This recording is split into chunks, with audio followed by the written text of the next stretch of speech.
Not long ago, the electric car market was restrictive. There was almost no choice.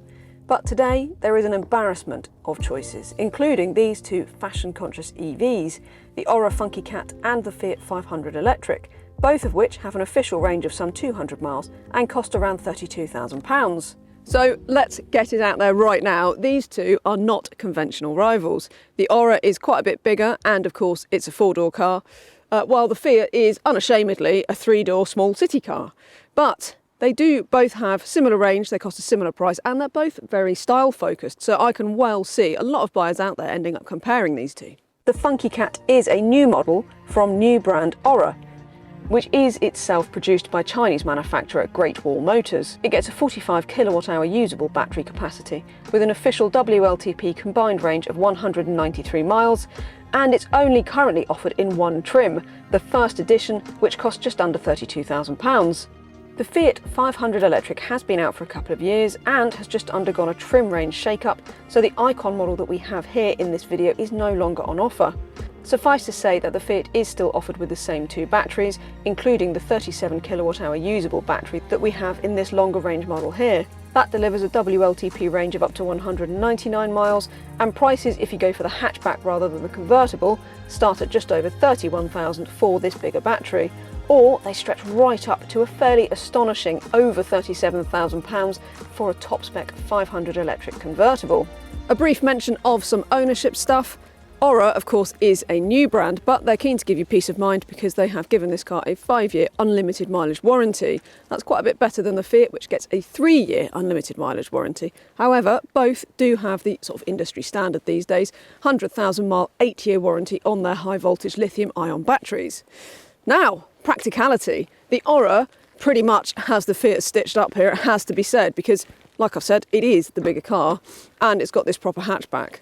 So 228 litres in here, which is really poor by the standards of similarly sized electric hatchbacks. So it's a funny one because next to the 500, the Ora is practical, but next to its conventional rivals, it's really not. So I would mention that. Even so, you know, you'll get a lightweight buggy in there. You're certainly not going to get any big chunky outdoor buggies or anything like that. That's going to be a problem. And you have got a little bit of cable storage under here, but there's only enough room under there for one cable really. So you may well still have kind of a cable hanging about in the boot. So not great, really, but better than the 500. As for the Fiat, with this being the convertible, the boot is pretty restrictive. The hatchback, of course, is usefully better and gets 185 litres of space, which is only a fraction less than the Ora. It's back here that the Funky Cat really is in a completely different league to the 500. Those boots, if you look at the hatchback 500, they're remarkably similar given how much bigger the Ora is. But back here, it's got loads of leg room, even headroom's not bad. If you're a 6-footer, it might be a bit tight. You've got your centre armrest, you can get 3 people in here and only 2 in the 500. It really is a completely different prospect. There aren't enough small electric cars out there for my liking, and the 500 is all the better for its dinky size. But there's no getting away from the fact that, well, you will get a couple of kids onto that rear bench. Getting into the rear seats and sitting in them for adults is a very different experience in the Fiat from the Ora. Everything that you see here is standard in the first edition Funky Cat that we've got here, apart from the dual colour interior. So you get the lovely sort of diamond stitched leatherette, but if you fancy sort of this peacock dual tone interior, which is very cool, then you do have to pay a little bit extra. It's not too bad. But other than that, you get your reversing camera, 360-degree camera that is, you get keyless entry, LED lights, you get loads of stuff. It really is quite well equipped. However, I do wish that it had lumbar adjustment. It's got electric seats but no lumbar adjustment. Even crazier than that, there are no heated seats in this. You can't even add them as an option, which I think is just unfathomable, to be honest. And to be honest, it's actually a deal breaker for quite a lot of people out there. One of the bigger problems with the touchscreen in the Ora is that it does reflect the sunlight quite badly, and the icons are also quite small, not least the aircon controls, which are annoyingly hidden in the system and really difficult to adjust when you're driving. Apple CarPlay and Android Auto are not included yet, but Ora says that they'll be installed automatically via the over-the-air software updates this summer, and you do get nav and all the other functions that you would expect. It definitely feels a little bit sort of more drab in the 500 than it does in the Ora, although I do think that the colour in the Ora really does emphasise that. The actual finish in the 500 is really nice. I quite like the texture on the dash. It feels quite solidly put together as well. These plastics do feel quite cheap, but I will forgive it that. It does also have all the equipment you want, even if you go for the cheaper option. So you get your keyless entry, cruise control, climate control.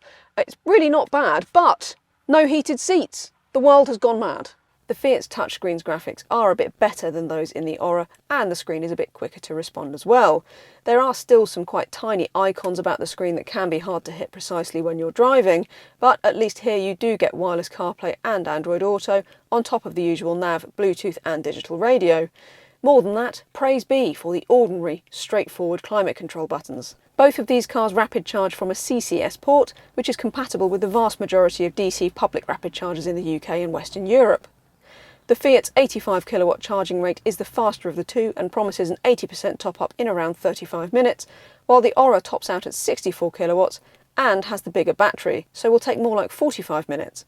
Both will charge from a 7 kilowatt home wall box in under 8 hours. We know then that the Ora is definitely the one to go for if you need rear passenger space, and we know that we've had a good look around the cars, we know about the ownership, but what about the driving? Well, the Funky Cat is pretty good really, 169 brake horsepower, it's a single motor, so it's front wheel drive. I think it's exactly what you want it to be. It's very calm, very relaxed. It seems to have plenty of traction even in quite icy conditions, which is useful. I'm just a bit disappointed that it's not maybe a little bit more fun. It does have a sport mode down here. Ooh, sort of all kinds of jingly noises this car makes, it's quite fun. And that sharpens up the throttle response, slightly heavier steering. I do like this slim steering wheel, but even then it's not really encouraging, is it? It's what it is. And frankly, it's what it needs to be. People don't really want one of these things to be that kind of fun and sporty, do they? So there you go, it does what you want it to do. The ride comfort's not bad either. It gets a little bit lumpy, a bit unsettled around town, but it smooths out at higher speeds. Quite a lot of wind noise, surprisingly, but generally not too bad. It's not very memorable, I suppose, is the thing, but it does what you want it to do. If you want something that is more fun, then there are quite a lot of other options at this price. An MG4 actually is quite a bit more fun to drive than the Funky Cat. It's got really good semi-autonomous system as well, adaptive cruise, lane keep, all of which you can turn the lane keep and the steering assistance and all that stuff off if you want to. Even got cameras that look down the side of the car, so when you indicate to go around a corner or pull out or whatever, you can see if there's a cyclist, and that's really useful. And I do think that's nice tech to have. So all in all, not bad at all really for the Funky Cat. You can also select various brake regen modes via the touchscreen or a one-pedal drive mode if you want it, which means that you can drive at town speeds just by modulating the throttle. You barely need the brake pedal at all. The Fiat 500 electric then, well, definitely less power, 117 brake horsepower, and we're talking about a 9-second 0 to 62 time. And do you know what, that's more than enough still, I think, particularly because it is a smaller car, and quite a bit lighter. So it does feel actually still perfectly responsive, especially at lower speeds. And more than that, I actually really quite like the way the Fiat just feels quite light on its feet. Everything about this car feels light. The steering's really light. Some people might not actually like that. It can feel a bit disconnected. But I think because ultimately this car is focused on being a really good town car, that's as it should be. And because of that sort of town focus as well, it's got an amazing turning circle, so it's got a really nippy sort of little tight turning circle. There's just a real convenient, light, easy, fun aspect to the Fiat. There's something about it that feels cheeky, the way it sort of topples into corners really nicely, but you know what's going on. I really like it. And I would add that in the context of how this stacks up next to the Ora, this is still pretty decent on the motorway. You might look at this and think that it's going to be terrible, but actually in terms of the way it drives, it's nice and stable. Even the wind noise, even in this convertible, isn't that bad actually. It's not much off what you get in the Ora. In fact, it feels quite big car-like in aspect, certainly, so you'd be more than happy to do a long journey on the motorway in this. It's not strictly urban. And as I've said, I just think the world needs more sort of lighter, smaller electric cars. And the 500 is a great example of that. I just wish it wasn't so expensive these days, because it does make it a bit hard to, hard to justify, doesn't it? Even with this fabulous roof, this sort of pram roof, which I love, which you can up and down when you're driving along. It feels really fantastic, really showy and cool. So I do get it. I can understand why you'd want that. Maybe I wish that the driving position were a bit better, but it's not bad. I think most people will get comfortable. And I would add that the 500, especially in convertible form that we've got here, and the Ora, they've both got terrible rear visibility.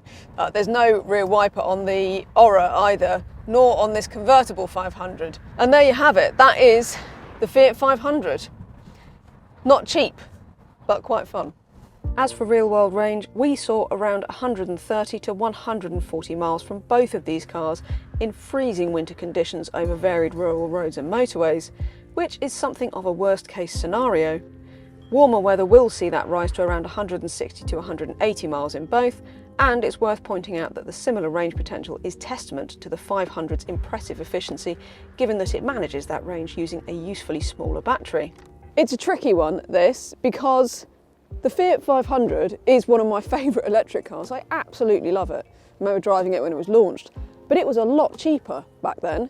It's been a few years since then and the prices have really crept up, and that really does make it quite a bit harder to recommend, because it's still a small car, but you're talking about, you know, basically £30,000 and up.